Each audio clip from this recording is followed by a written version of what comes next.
Olá, bem-vindos a mais uma exploração nossa aqui. Hoje o foco é inteligência artificial. Temos duas novidades aí que, olha, estão dando o que falar. Tem fontes detalhando um novo modelo de geração de imagens do Google, sabe? O Gemini 2.5 Flash Image Preview, que já até ganhou um apelido, Nano Banana. E, além disso, vamos dar uma olhada na movimentação da Anthropic para integrar o Cloud, o modelo deles, direto nos navegadores. A ideia aqui é, ir um pouco além da notícia, né? Entender o que esses avanços significam na prática, quais são as capacidades reais e os limites, qual o impacto que isso pode ter. O que esse Nano Banana do Google consegue fazer com imagem de verdade? E essa integração do Cloud, como pode mudar a nossa experiência na internet? Ou será que não muda tanto assim? Ok, vamos investigar isso. Então, começando pelo Google e o Nano Banana. Eles estão falando que é o estado da arte, né? Para gerar e editar imagem. Prometem velocidade e algo que o pessoal quer muito, consistência de personagem. Um teste inicial que as fontes trouxeram, achei bem criativo. Foi gerar uma cena, bem complexa. Uma onça pintada com chapéu de cangaceiro, tocando sanfona. Num duelo. Com um jacaré, de viola caipira. Um prompt super específico, né? Tentando pegar detalhe de concentração, de intimidação mútua. É interessante ver o Google se posicionando assim, de forma tão forte, né? Nesse campo de geração de imagem de alta qualidade. Claramente é uma resposta para a concorrência que está aí. Essa promessa de ser o melhor junto com velocidade e, crucialmente, a consistência de personagens. Isso ataca dores que quem usa essas ferramentas já conhece bem, sabe? Manter um personagem reconhecível em várias imagens diferentes é um desafio técnico bem grande. E como é que ele se saiu na prática? Nos testes que as fontes fizeram. Começando por essa parte de editar e manter a consistência. Com essa cena da onça e do jacaré, mudar o ponto de vista não foi tão direto assim. Pedidos mais genéricos, tipo vista de lado, não funcionaram muito bem não, teve que detalhar bem mais. Exato. Comandos como vista de cima ou ponto de vista da câmera de trás do jacaré, esses sim acabaram funcionando, sabe? Mostrando a cena consistentemente, só que de ângulos novos. Isso mostra que o modelo tem sim uma compreensão espacial, ele consegue recriar a cena. Não só mexer nos pixels, mas, por outro lado, né, mostra que saber fazer um bom prompt continua sendo essencial. E pequenos detalhes, tipo aquele sol que ficou persistindo meio fora do lugar em algumas vistas, mostra que ainda tem arestas para parar, né? Entendi. Quer dizer, ele até consegue refazer a cena, mas exige que a pessoa saiba pedir direitinho. E sobre entender conceitos? Sei lá, tipo física ou a passagem do tempo. Tiveram uns testes interessantes aí também, né? Sim, exploraram isso com alguns exemplos, sim. Um deles foi pedir a evolução de uma vela, sabe? Ao longo de horas. Apagada, aí depois queimando um pouquinho e no fim quase toda derretida. Conceitualmente funcionou bem. Outro exemplo foi com um torrão de açúcar, sendo atacado por formigas com o tempo. Aí mostrou um aumento gradual delas. Isso sugere que o modelo consegue sim processar essa ideia de progressão no tempo, causa e efeito, pelo menos em cenários mais simples. Teve também aquele teste com carros, né? Mostrando a evolução de um Fusca lá de 1940 até 2025. O resultado pegou bem a estética de cada época, terminando com um carro mais moderno, talvez elétrico. Mas aí vem um ponto curioso. Quando pediram a evolução do Cybertruck da Tesla e de um carro da BYD para datas bem futuras, tipo 2050 e 2100. Aí o padrão mudou. Nos dois casos, 2050 mostrou um cenário futurista, ok? Mas 2100, o resultado foi imagens dos carros destruídos em cenários meio pós-apocalípticos. O que é intrigante é que quando fizeram o mesmo pedido para o robô Optimus da Tesla também, ele apareceu funcionando direitinho em cenários positivos, tanto em 2050 quanto em 2100. Essa diferença na visão de futuro para carros versus robôs é fascinante. Pode ser um reflexo de vieses nos dados de treinamento, né? Ou uma interpretação meio peculiar do modelo sobre o destino de cada tecnologia. Que coisa, né? Quase uma futurologia escondida ali nos dados. E a consistência de personagem quando se usa uma foto real. As fontes testaram isso também. Colocar a pessoa numa fantasia de banana, por exemplo, funcionou super bem. Manteve o rosto reconhecível. Até mudar a expressão facial para parecer, sei lá, fracassado, resultou em mudanças sutis, coerentes. E são pontos positivos, sim, indicam uma boa capacidade de manter a identidade em edições mais diretas, digamos. No entanto, a coisa complicou um pouco em cenários mais complexos.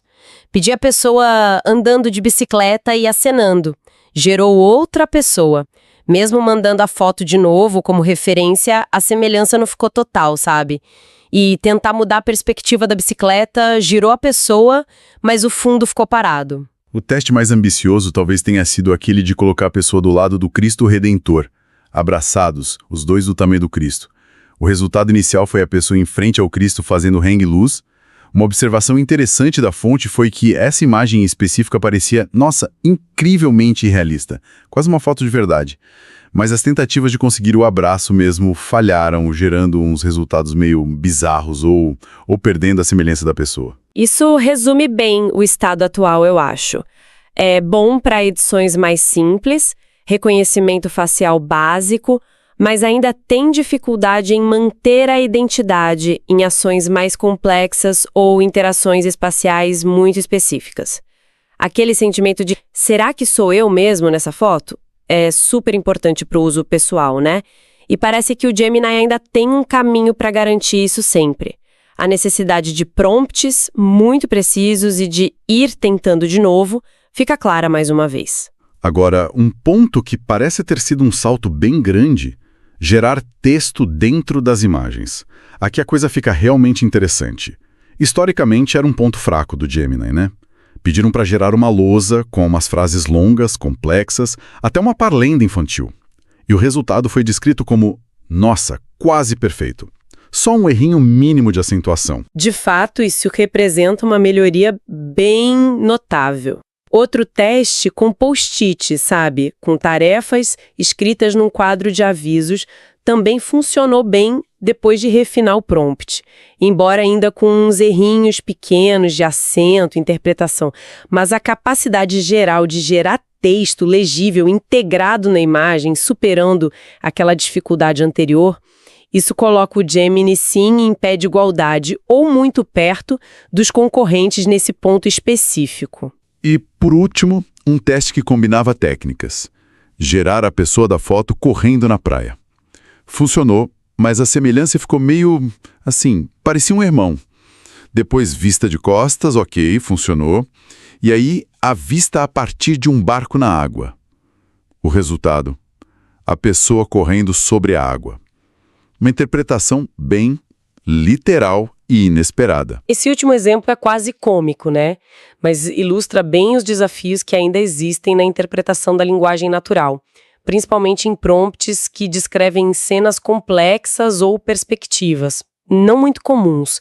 Mostra a capacidade de tentar executar assim, mas também a literalidade e a falta de senso comum que ainda caracteriza essas IAs. Ok, então, resumindo o Gemini Nano Banana, parece um avanço claro do Google em geração de imagens. Pontos fortes na melhoria do texto, boa capacidade de recriar cenas de ângulos diferentes, se pedir direitinho, e alguma noção de tempo e física. Pontos fracos ainda incluem a consistência da identidade em situações mais complexas, a necessidade de prompts bem detalhados e essas interpretações literais de vez em quando.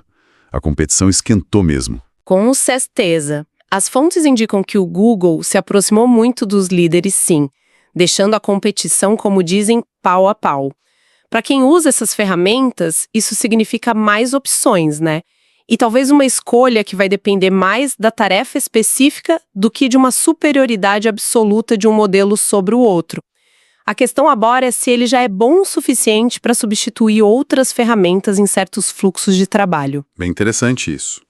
Agora, mudando um pouquinho o foco, vamos para Anthropic e o Claude. A notícia é sobre testes de integração do Claude direto no navegador Chrome por uma extensão. A proposta é bem diferente da geração de imagens, né? Sim.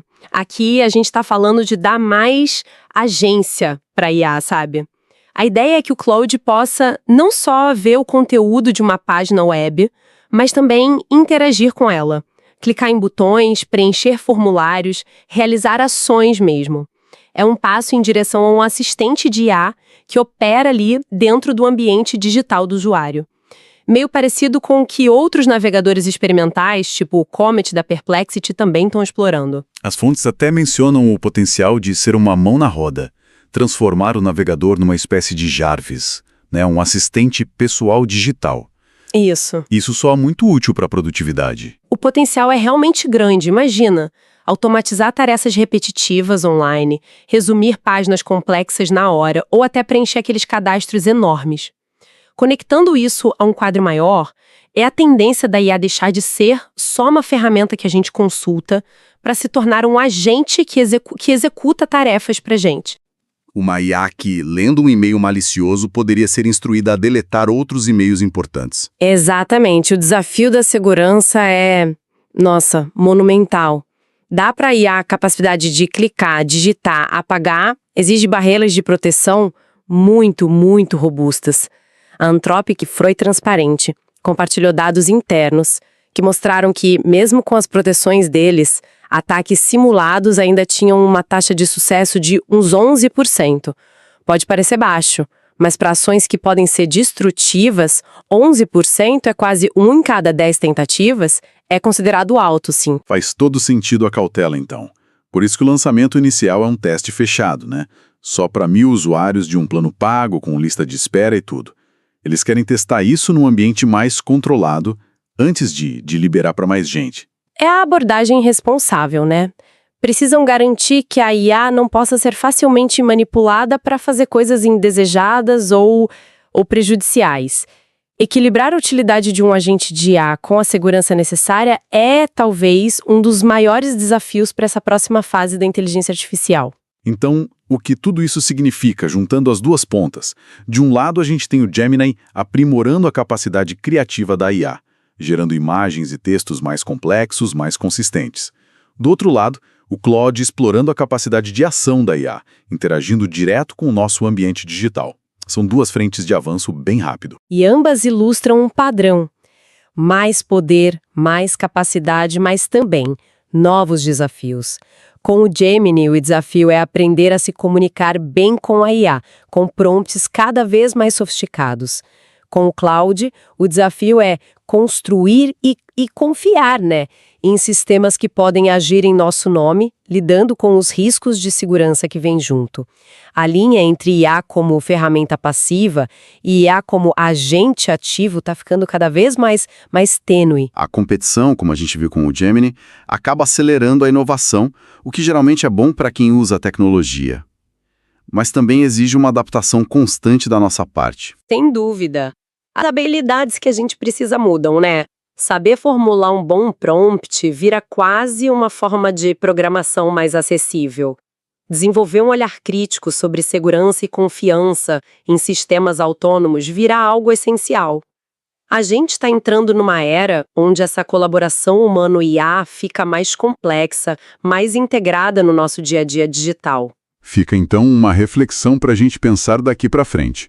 Se a IA pode criar imagens super realistas da gente em cenários imaginários, entender, mesmo que ainda com falhas, a passagem do tempo e agora começa a poder clicar e digitar em nosso nome na web, como isso transforma fundamentalmente nossa relação com o conteúdo digital, com a criatividade, com a própria internet. Que novas possibilidades isso abre e que novas cautelas a gente precisa ter à medida que essas ferramentas ficam mais onipresentes e mais capazes.